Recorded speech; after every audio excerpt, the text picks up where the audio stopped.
4 teams that made it to the conference championship games last season. RC, who helped put themselves over their total the most last night? You know, I'm going to be honest. I think it's the Philadelphia Eagles. I mean, when you are able to get Jahad Campbell, where they got him in the first round, I think it's an absolute steal. But it's also about the piece that he adds along to Zach Bond. You know that Nakobe Dean will be recovering from a late season knee injury. And so now you have a plug-and-play player who on sub packages for Vic Fangio can be one of those chess pieces that allows him to maneuver and make quarterbacks have to guess what coverage they're in on the back end. So many worried about the Eagles losing some of their players from the Super Bowl winning Man, team. ain't nobody worried about it. Hey, they're fine. Every time Howie Roseman walk in, we should listen to "This Is How We Do It." Ooh, All right. Let's not do that. But yeah, man, dude, it is hard to find some Eagles content out there right now. Like, this is you would forget that the Eagles just won the Super Bowl. To be fair, a lot of the top teams aren't really being discussed, but I'm still seeing things about the Chiefs and the Ravens and stuff like that. But, like, you know, hard to find. I haven't been able to find anything on the Eagles and the Broncos right now. I'm, like, trying so hard. And this is the best that I can find for the Eagles right now. Even though they definitely had a steal of the draft and an awesome draft pick. And, you know, it definitely caught a lot of people off guard. But, you know, I think it makes, because they could have gone in a couple different directions, right? Could they have went after and tried to see, you know, are they going to, you know, think of the future beyond Lane Johnson? Defensively, you know, where exactly, you know, did they want, you know, someone in the secondary, you know, like where exactly, how exactly did they want to attack this?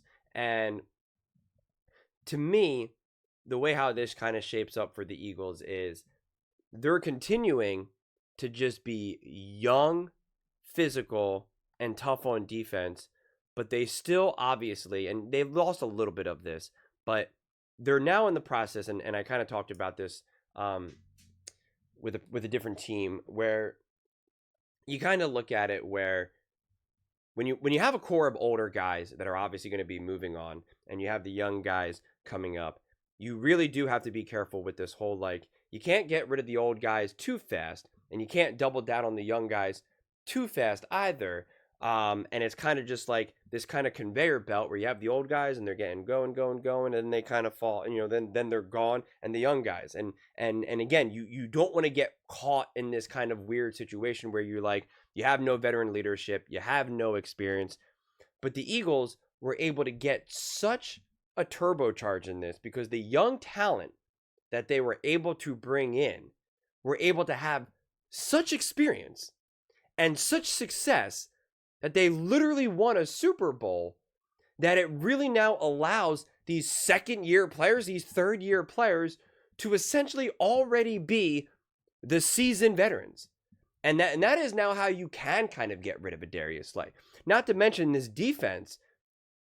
When you actually listen to some of these guys talk and listen to how they play, like, you know, Bond, Cooper DeJean, etc., like, there's such maturity there and communication and groundedness that you can keep bringing in these young guys on defense, and you're going to be able to hit the ground running, you know, like you really are.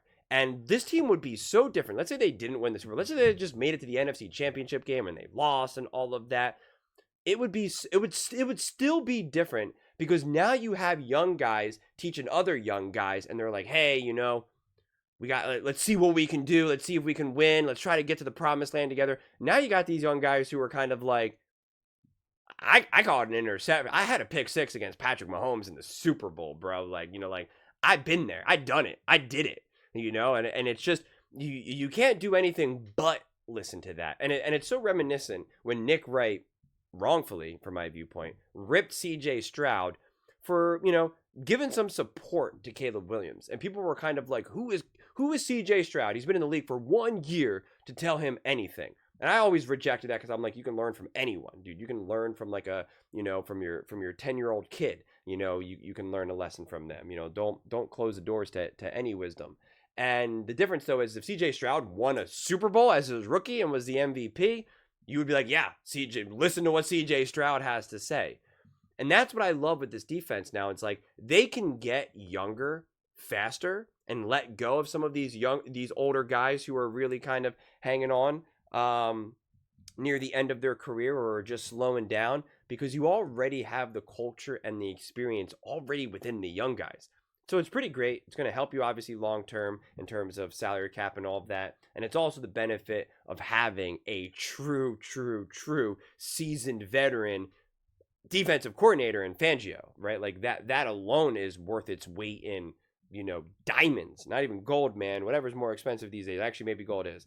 But it's just a great place to be in. It's just a great place to be in, and that's why something as simple as, drafting a defensive player that, at 31, that not many people were like saying, oh, this guy, he's got a top 10, top 5, whatever it is. And you're like, okay, out of all these teams, what team just put themselves ahead of the other great teams? It's the Philadelphia Eagles. Their offense is already intact, and that's why it is an interesting thing. Is when do you start to essentially start the Cam Jurgens, Travis, Jason Kelce type thing, where you're like, all right, it's time to move on. It's time to ease in this thing. The Eagles always do that so well, where they have the younger guys replacing the older guys caring so much about this team, about the franchise, wanting to mentor, wanting to help. Kelce embodied that as the best as you could. I know other players will do that when that day comes. The Mailatas, the Lane Johnsons, et cetera, et cetera.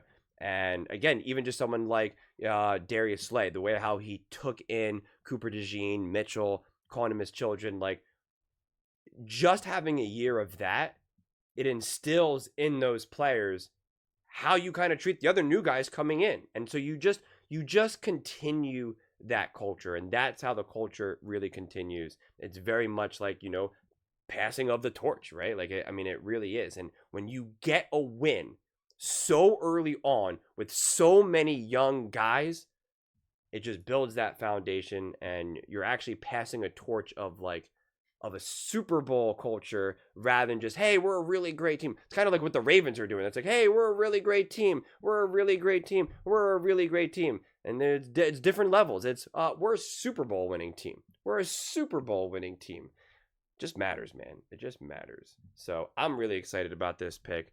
If you listen to Baldy's breakdown, he's